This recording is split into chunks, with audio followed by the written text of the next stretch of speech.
Mờ sung kha, mờ sung kha, mờ sung po mê pinang phù thẩm nghìn, cu co, cu con, cu cháu kha, mờ sung tăng sinh kha, mờ sung kha, mờ sung kha.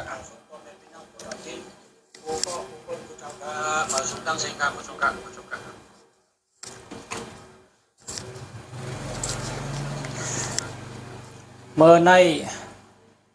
sẽ mương lý để ọc lạt lòng tên hóm ảnh cứt mưaว่าlạtไปเจ้าเมื่อว่าในลาดลองใจเต้นหอม1 ตนต่อถึง12 ตนเนาะเมื่อว่าในลาดกายเมื่อในเตมัดเต้นหอม15 ตน16 ตน36 ตนปากไป8 ตนครับไตเต้นหอมใน1 ยาว 1 หลีไตเต้นหอมใน1 ยาว 1 หลีก็แปลว่ามีตั้งหยุ่มยำว่าก้นเท่าไตเฮาปอดเท่าเฮาแม่เท่าเฮาปู่เฮานายเฮาว่าปอดไตเต้นหอมในอายเต้นหอมเฮาขึ้นเมื่อกะถึงปีอันเขาเจ้าอยู่เศร้าปุ้นพอเขาไตถึงเมืองขุนชิกยาเพราะว่าในก็หายเต้นหอมเขาในเมื่อถึงเมืองขุนชิกยาพอเขาไตไว้กุ้งปอกุ้งเมเจ้าเกจูในก็หายเต้นหอมเขาในเมื่อถึงกะติปอเขาเมเขาเมืองนิกปานบุญในว่าปอเขาเมเขาในมีที่เมืองนิกปานพอเขาอยู่ที่เมืองก้นให้ไวปอไหนเขาก็หายเต้นหอมเขาในเมื่อกะถึงเมืองนิกปานบุญว่าในว่า ก็เพราะฉะนั้นแหละเต้นหอมในต้นมัน1 ยาว 1 หลีต้นมัน1 ยาว 1 หลีขนาดต้องไว้กันขนาดพอมีพี่น้องเขาเต้นหอม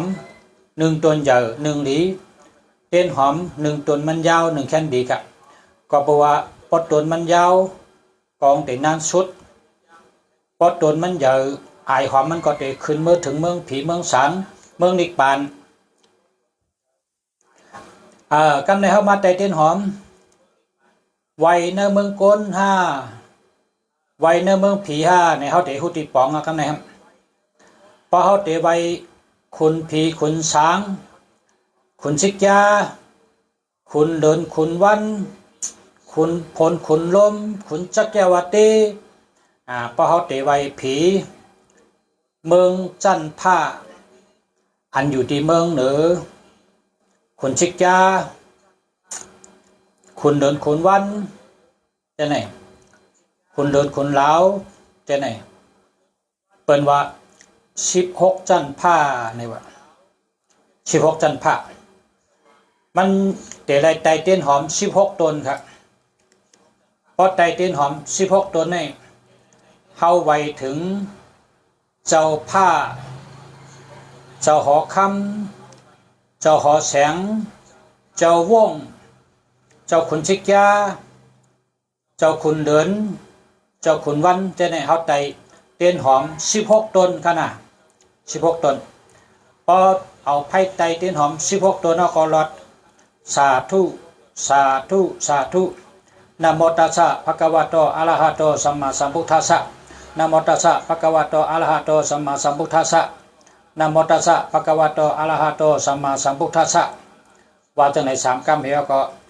เข้าไว้ถึงอันที่เขาไว้นั่นลาดเห็นนะไว้ถึงปูจาถึง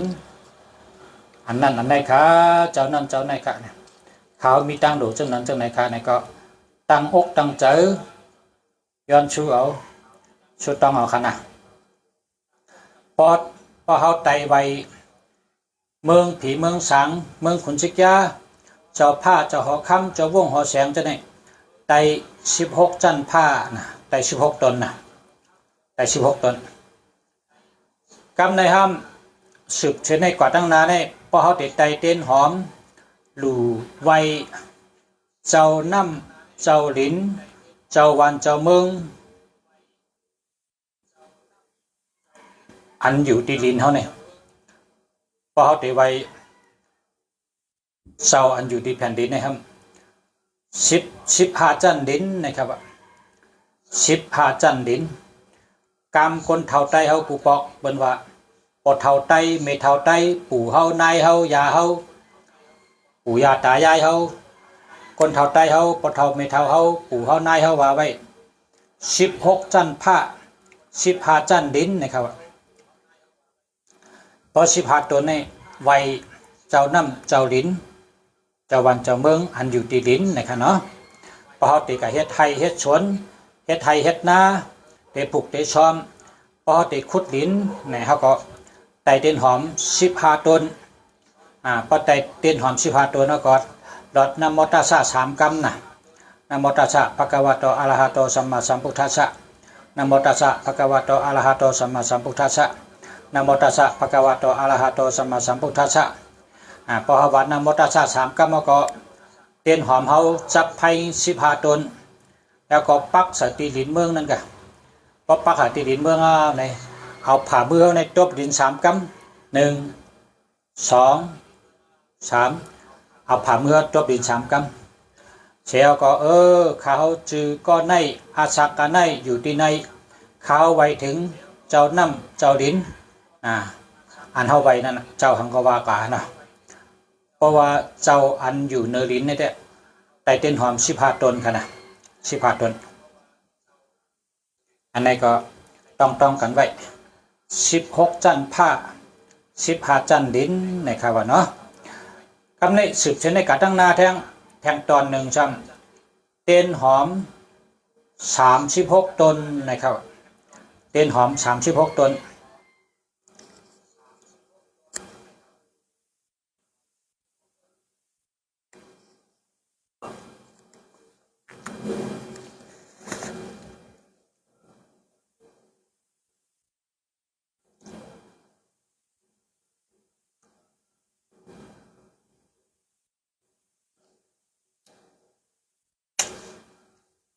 เต้นหอมไต่36ต้นในหลีเต้เต้หลีกูเมียวหลีกูไผ่หลีกูตัง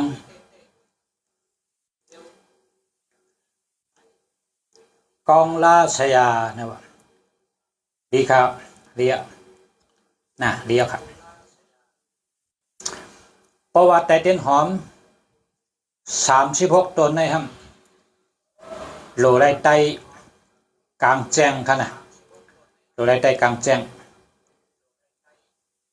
โหลไรกัดไตตี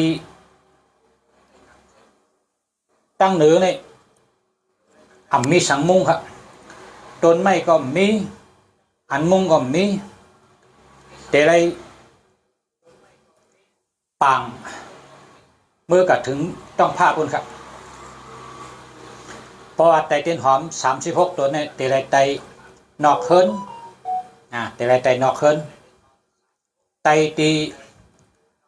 มีอันมุงนะต้นไม้ก็มีอันมุงก็มีนั่นเป็นห้องว่าไตกลางปังไตกลางแจง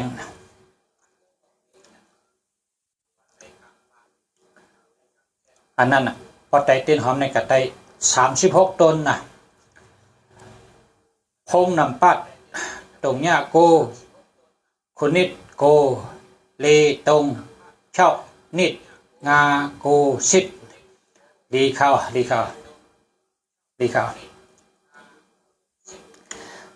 ปอดไตเต้นหอม36ต้นนี่ดีกูเมียวดีกูไผ่ดีกูตังหลีลองกูเมียวโจก็หลีลาบก็หลีเพกังหยันกัง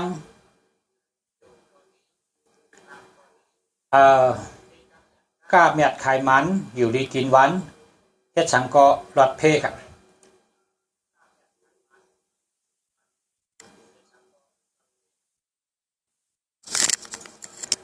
เพราะจากนั้นก็ไตไรกูวันไตไรกูก็ไตไรกูตีเพราะว่าเผอหลูลองหลีเพราะเผอใครไรลองหลีการงานดีอยู่หลีลาบหลีเพราะเผอเกียกลองหลีเพราะเผอหลูลองหลีไตเต้นหอม36ต้น ย้อนชูเอาเลยนะเพราะว่าไตเต้นหอม36ตัวนี้อะไรกับไตกลางปังกลางแจ้งนะไตนอกเฮินนะพอกับไตก็ป้ากะน้ำ1 เต้านะป้ากะน้ำ1 เต้าเอาเต้นหอม36ตัวและแพ็กขิดอันนึงป้ากะขอเราก็ขุดลิ้นนะขุดลิ้นบนตาที่ปักเฮก็จับไพ่ก็จับไพ่เอาก็ลดนะโมตัสสะ3 กัมนะนะโมตัสสะภะคะวะโตอะระหะโตสัมมาสัมพุทธัสสะนะโมตัสสะภะคะวะโตอะระหะโตสัมมาสัมพุทธัสสะนะโมตัสสะภะคะวะโตอะระหะโตสัมมาสัมพุทธัสสะ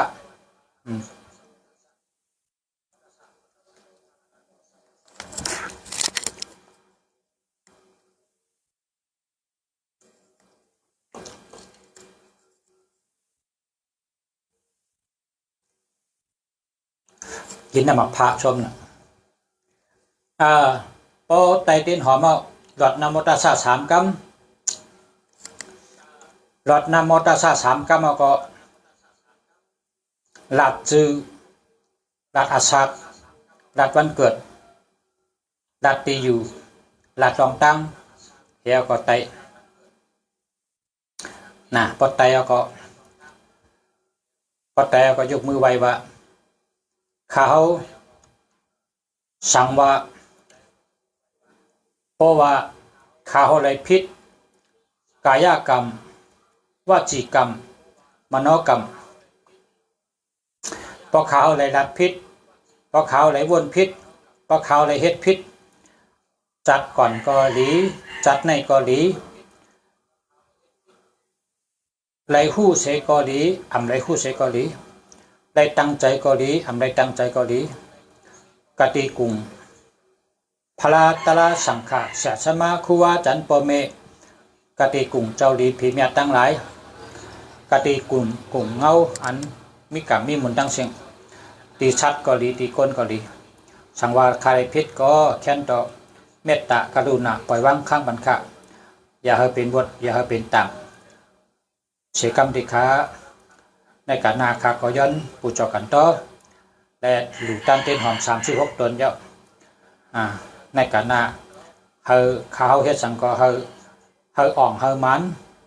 เหตุการณ์สังก็เฮามีรองขึ้นเยอะมาสูงอะไรอยู่ดีกินหวานก้าแมดขายมันชื่ออะไรขายแมดก้าวขายมันอยู่ดีกินหวานรถเพศรถยันเพศกลางยันกลางในการนาเฮาดีชวนต้นเสกเก่าค่ะเขาใครหลู่หังก็เขาย้อนชั่วอันในแต่เต้นหอม36 ตนนะครับว่านะแต่เต้นหอม36 ตน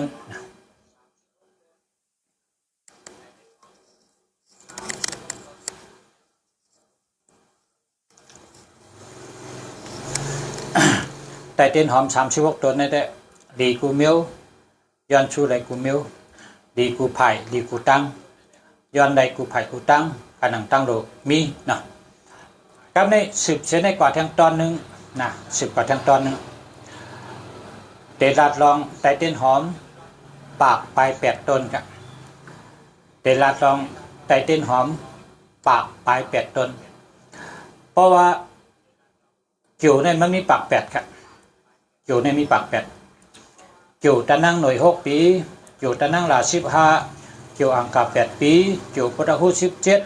เกี่ยวจันนี่10 ปีเกี่ยวแก่เต้19เกี่ยวยาหู12เกี่ยวซอกยา21ปกป้องกันตั้งบดในมีปาก8ครับเพราะฉะนั้นก็1 ปี1 ปอก1 ปี 1 ปอก1 ปี 1 ปอกเขาก็ไตเต้นจู่เขาเอาเต้นหอมในเฮ็ดเอาค่ะปากไป8 ตนนะปากไป8 ตนอันนี้ก็โลกัตไตดีพาราสุยายาโลกัตไตดีกองมูสุยายานะโลไลกว่าไตดีพาราลงอำนั้นก็โลไลกว่าไตดีกองมูลงครับเพราะว่าเต้นหอมปากไป8 ตนนี่มันนำหนักนะมันนำหนักกวนมันเตวุฒก็เพราะฉะนั้นแหละพระชูเจ้าเตกัดไตเฮากัดไตตีกองมูก็เลยตีพาราหลงก็เลยเอากะเต้นหอมปากไป8 ตนเอากว่า ตาเตปักเต้นหอมหางใดนั่นหางแฮนกับตีปักเต้นหอมจอมพอไตเอานางเป้าเอาสุดต้องเอาพอไพ่วอดเจ้าอันไตเต้นหอมนั้นเปิดขึ้นเก็บมาไว้ขึ้นอันในเฮ็ด1 ปี 1 ปอกขนาดเฮ็ด1 ปี 1 ปอกเจียวก็ดีอยู่ดีกินหวานก้ามยัดขายมันนาการชังก็อ่องนาการชังก็ขึ้นใหญ่เฮืองอยู่ดีกินหวานเจียวดีลาบดีครับไตเต้นเจียวหางกุ้ยเผยเจียวหางกุ้ยมันไตหางเผยหางมันนะไตวันเกิดเผยวันเกิดมันวันเลย ที่เขาตั้นเป็นวันเกิดเขาก็กัดไตเจียวไตเต้นเจียวเขาพอไตเต้นเจียววันเกิดอาจูงเป็นว่าอยู่ดีกินหวานนะครับพอไตเต้นเจียวในพอไตวันทอกปะไหนครับมี มีการนาการดีมีคนจอยแถมมีคนหักน้ำในว่าพอไตวันทอกครับพอกรรมไตในเป็นว่าวันอาทิตย์6 ปีวันจันทร์15วันอังคาร8 ปีวันพุธ17วันเสาร์10 ปีวันพฤหัส19วันราหู12วันศุกร์21พอป้องกันทั้งหมดก็มีปาก8อันในห้องว่าจิ๋วปาก8นะไตเต้นจิ๋วปาก8ไตเต้นหอมไตหางกล้วยเผยกล้วยมันชุดต้องหางกล้วยเผยกล้วยมันอโลสันตะเฮปีว่าปีจงย้อนหางกล้วยเผยกล้วยมันนะ อันในเป็นห้องว่าไตเต้นจิ๋วกำในติรัดในรองวันทอกนะวันทอกวันตะนั่งหน่วยแก่เตทอกนะวันตะนั่งลาปตะหูทอกนะวันแองกาชอกแก่ทอกนะห้องปากูลาสวยชาหนองยินวันจันเน ปตะหูทอกนะอันนี้เป็นวันทอกต้องเป็นวันทอกกันก็ซื้อได้ขายแมดก้าอ่องขายมันเหตุการณ์สังก็ขึ้นเยอะมาสูงอยู่จอมกันก็มีตั้งเกี่ยวเจอซื้อเจอกว่าเลยไปเลยก็หักกันแป้งกันอยู่ดีกินหวานก้ามยัดไขมันเหตุการณ์ขึ้นเยอะเฮืองอยู่ในเมืองคนในเป็นปักข่อยนะเพราะวันหักกันวันถอกกันเลยนะกำในวันติ้งเป็นยันชูกันนะวันติ้งเป็นยันชูกันทำตะนั่งหน่วยและแองกาและตะนั่งหน่วยได้เป็นยันชูกันนะอูโยเนี่ยกำเป็นว่าตะนั่งหน่วยทั้งแองกาเนี่ยเป็นยันชูกันกำในทำอูโยเคมาเนี่ยตะนั่งลาและทั้งอย่าสปาเต้อันนี้ก็เป็นยันชูกันอูโยเคมาสู้ตานะครับชอกยาตั้งจันเนอันนี้ก็เป็นยันชูกันอูโยเคมาสู้ตาเวลีเนี่ยซ้ำปตะหูเฮตั้งยาหูอันนี้ก็ซ้ำเป็นยันชูกันนะเป็นยันชูกัน กำในซ้ำกัมพายานเนี่ยว่ากัมพายานซ้ำตัมมาเนี่ยว่าตัมมาเนี่ยแปลว่าเสน่ห์ตั้งเกียรติเนี่ยเป็นกัมพายานนะยันลงตัมมาชอกะอันวางห้ำชอกยาตั้งตะนั่งลาเนี่ยคำแม่นกันเป็นยันลงตัมมาชอกะอินวะเนี่ยตะนั่งหน่วยตั้งปตะหูเนี่ยก็คำแม่นกันตัมมาชอกะอินวะลาจาในซ้ำแองกาให้ตั้งยาหูอันนี้ก็คำแม่นกันนั่นในเปิดห้องว่าวันที่อ่ำแม่นกันวันที่อ่ำถูกกันเพราะใครหูว่าวันเดอถูกกันเนี่ยก็วันตะนั่งหน่วยวันแก่เต้นะวันตะนั่งลาวันปตะหูนะวันแองกาวันชอกยาวันจันเนวันยาหูอันนี้เป็นวันถอกกันประกรรมไตเนี่ยเป็นว่าวันอาทิตย์วันพัดหักกันถอกกันวันจันทร์วันพุธหักกันถอกกันนะวันอังคารวันศุกร์หักกันถอกกันนะกำในซ้ำวันเสาร์และวันราหูหักกันถอกกันค่ะอันนี้เป็นวันหักกันวันถอกกัน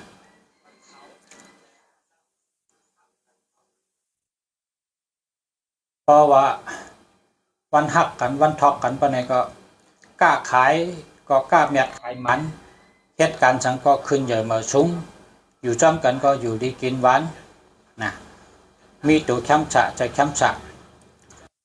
ก้อยกะ ซ้ำไปว่าเป็นวันทอกกันก็ยะโหลเลยมีตังหูโหลเลยมีปิญญาโหลเลยมีงานปิญญาโหลเลยมีเสจจะโหลเลยมีกติเสจจะโหลเลยมีศีลมีธรรมโหลเลยมีธรรมตลาดเนื้อเจอนะโหลเลยจอมปักเปิงจีกันคนเฮาโหลเลยมีตังหับฐานนะช่วยในจังไกเป็นคนดีไรนะเพราะว่าวันทอกกันหลายๆก็เพราะว่าอังกาลักษณะอันดุงสาวามาเนี่ยมีปะเนี่ยมันก็เป็นคนอ่ำดีหนังเขาเจิงเหือคนห้องว่าคนดีอันว่านั้นคนดีอันว่านั้นตัวไรมีทำตลาดเนื้อเจอมีเจอเพ่งเป้งมีเจอผักกลางว่างครึ่งนะมีเจอผักกลางว่างครึ่งมีทำตลาดเพ่งเป้งมีทำตลาดเพ่งเป้งแล้วก็มออยู่จอมจีกันนะมออยู่จอมปักจอมเปิงนะอย่าไปเฮ็ดเปิงวินเนปักเปิงละโหลได้มออยู่จอมปักเปิงจีกันคนเขาขาเนี่ยโหลได้มีจีกันต่อตัวเก่าโหลได้มีปักเปิงหลีจีกันดีต่อตัวเก่านะโหลมีจีกันดีโหลมีปักเปิงหลีโหลมีอาจ้างหลีโหลมีตั้งยามดีโหลเป็นคนเจอดีเจอทำตาลาเจอเพ่งเป้งนะอย่าไปขี้เก้เปิ้นอย่าไปใครนิกจากเปิ้นอย่าไปใครเป้กินเปิ้นอย่าไปกดต่อเปิ้นอย่าไปแลนเปิ้นอย่าไปแปดเปิ้นอย่าไปเก้าเปิ้นลูกคนเฮาในหลวงมีเจอซื้อโยคนเฮาว่าเจอทำตาลาเพ่งเป้งจีกันอันว่านั้นเป็นปักเปิงคนเฮาตักขึ้นใหญ่มาสูงนะศีลห้าอันนี้ก็เป็นจีกันเนาะศีลห้านี่ก็เฮาเลยอยู่ในอันเปิ้นตั้มวางไว้อย่าไปเฮ็ดผิดนะพอเฮาเฮ็ดดีเฮาก็ได้เลยดีเฮาโดดพึกลาดลองหลีวนลองหลีเฮ็ดลองหลีอุบลาดต่อเผอก็อย่ามันเย้าตีชอบตีความดีนี่แหละหมดถ่อมกันนะหมดถ่อมกันพอเฮาเจอต่อชะมอ5นี่ซ้ำไปว่าเฮาลาดกะปากจ้าเชงจังเปิ้นก็ต้องนังเก่าเปิ้นก็ทอมนังเก่าเปิ้นก็เกียกนะก็เพราะฉะนั้นแหละคนเฮาในกูก็เกียกลองหลีอุบลองหลีลาดลองหลีช่างลังกันลองหลีเฮาป่องจังแรงเจอลาดนี่พรดีพรจ้ามีจังหือพรดีมันมีจังหือเฮาเลยป่องจังแรงเจอพรจ้ามันจังหือเฮาเลยป่องจังแรงเจอลาดนี่ทั้งสองมิวลาดนี่พรจ้ามันว่าเป็นไหนพรจ้ามันลาดนี่พรดีมันว่าบ่เฮ็ดตั้งดีในไรจังไหนมีจังไหนเนี่ยพอเฮาลาดนี่พรดีพรจ้าเขาเตกัดตัดสินใจก็เร็วเขาเตกัดแป๊บตัดใจว่าติเฮ็ดตั้งดีฮะติเฮ็ดตั้งให้ติจอมลองดีฮะติจอมลองให้เขาติตัดสินใจก็เร็วเขาก็เพราะฉะนั้นได้เฮาโดเฮ็ดลองดีลาดลองดีอุบลองดีมันจะได้ดีกว่าตั้งนานะคนเฮาขาดสัมปีว่าวันเกิดวันหังก็เยอะนะหังดีก็เยอะหังจ้าก็เยอะขาวก็เยอะลำก็เยอะชุงก็เยอะเต็มก็เยอะมันโดเลยมีตังหูปิญญานะโดเลยมีญาณปิญญาสติปิญญาเฮ็ดกันแกมกับจับหัวใจเฮานะเพราะเฮามีตังหูปิญญาเฮ็ดก็เผอก็เปิ้นก็ตุกขะจำเฮาพอเฮามีตังหูเฮาก็ให้ก็เปิ้นเฮาก็ปันตุกขะเปิ้นก็เลยตุกขะจำเฮาพอเฮาใครมีตังหูพอเฮาใครมีปัญญาเฮาก็รู้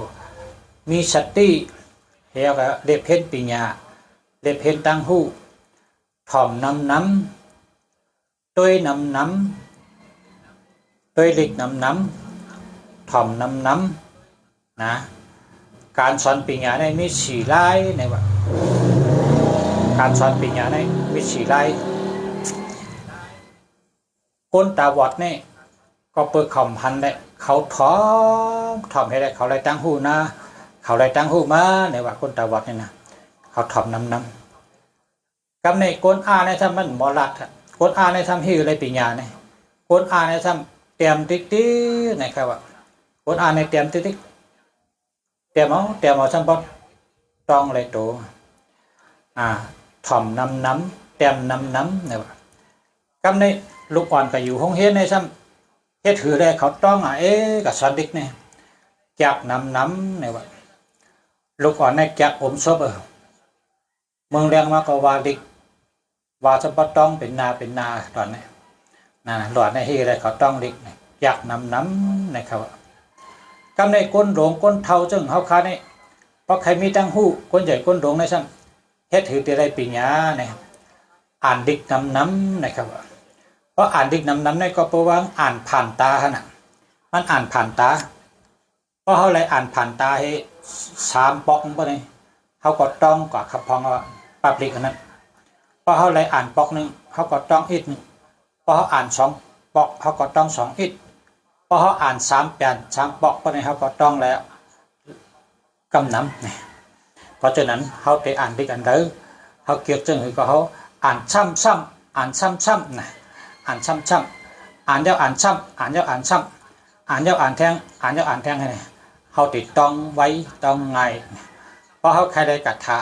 ถาปุ๊กเลยเขาเกี่ยวเขาใครได้เขาก็รอดกูเนอว่ากูเนอพอหึงมาเขาก็ต้องเลยเป็นเช่นนั้นครับผมเป็นพี่น้องเขา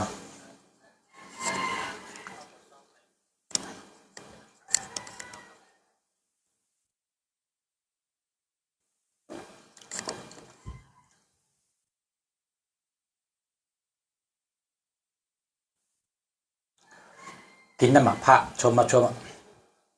น้ำหมักผ้านี่กินมันกุวันครับเพราะว่าลุงจ๋าไม่กินน้ำหมักผ้านี่ใครนอนวันนะพอกินน้ำหมักผ้าจะตามนอนทำหายครับตามนอนหายนะ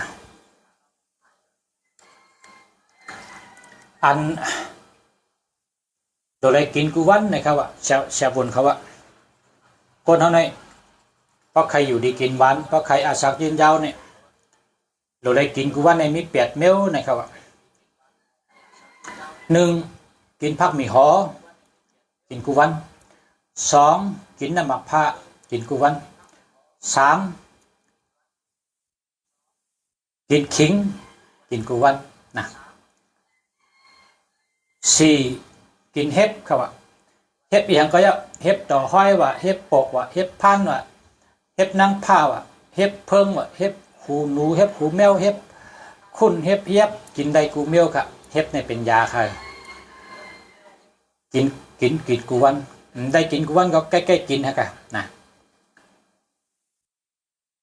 กินเห็บนะเห็บตะกะเห็บแล้วก็กินผักขมในพี่น้องใต้เขาในสุกินกันลุงฉาเบอร์หันตีส่วนพี่น้องเขาตีเป็ดเป็นชนคำกินหนุ่มะผักขมเนี่ยผักขมเนี่ยเป็นอียาอาศักยาวแล้วก็เป็นยาแห้งหลงนะใกล้กับพี่น้องใต้เขาคำกินคนใต้ว่าเหือจึงพักเก๋อเนี่ยว่าพักเก๋อเขาว่าเขาต่างชื่อบันแต่ว่าเมืองไทยในบ้านเราว่าพักขมครับอันนั้นเบอร์มันก็เป็นยาหมอกมันก็เป็นยาต้นมันก็เป็นยาทั้งหมดเท่านั้นกินได้หมดกันในหากมันอันอยู่ในดินก็ยังเป็นยาแห้งแทนก่อนนะตีเมืองในได้เป็นกินว่ากินแต่ตีเมืองเขานั้นออกกล้วยไม่เผยกินนุ่งเสียมือหันในส่วนพี่น้องเขาตีเป็ดตุนจำบ่เป็นอกเป็นคอเอาแล้วตีเป็ดเป็นชนเขาว่าเหอะนำตะหนึ่งกินนั่นนี่ชุกินชุบิพากินเพราะเมืองตุนเด็กก็1 ปี 1 ปอกกามัดตัวให้โกกินวานเนี่ยก็นำชุกินตีเป็ดก็ออกมังกล้วยออกข้างกล้วยเหไรลุ่มล่าน้ำบดเตรียมชนเนี่ยว่าจะนั้น โอ้พอมีที่เมืองไทยเนี่ยขายกินแต่ไรเงินเป็นไรหมื่นเป็นอียาดีครับนะเป็นยาดีกินค่ะละเฮ็ดคือกินก็แล้วต้มให้โกกินก็แล้วแกงให้กินก็แล้วอุบให้กินก็แล้วเอาหักมาคือกินก็แล้วนะเป็นยาอยู่ดีกินหวานอายุยืนยาวเก่าเมื่อในอันนี้เป็น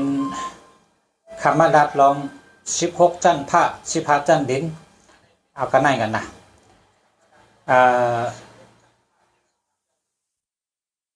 เพราะว่า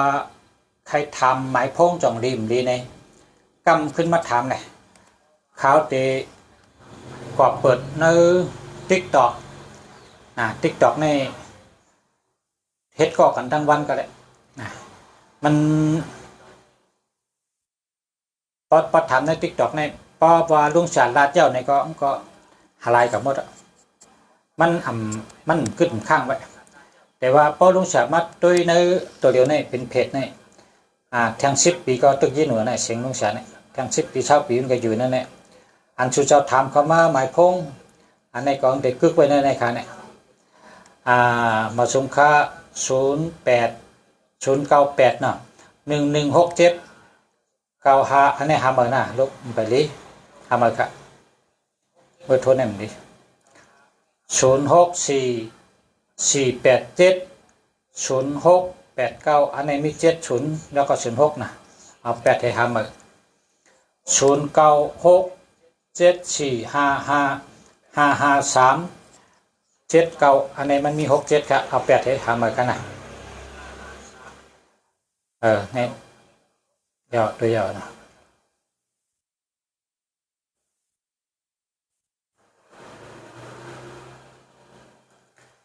มาสงค่าพอจะมาสงค่านะค่าเด็กลงก่อนในติ๊กต็อกนะมาเดี๋ยวนี้อันนี้เป็นเพจครับกำว่าใครทำก็มาทำแต่ไรขนาดมาชงกะย้อนช่วยพ่อแม่พี่น้องผู้ทำยินกูก็กูเจ้าย้อนให้อยู่ดีกินหวานให้กันขึ้นอย่ามาชงย้อนให้อยู่ดีมีเงินทางดีคือคุณกูก็กูคนค้ามาชงกะมาชงคาด้วยปันพองคาด้วยทางไหนด้วยปันพองคามีแล้วด้วยจน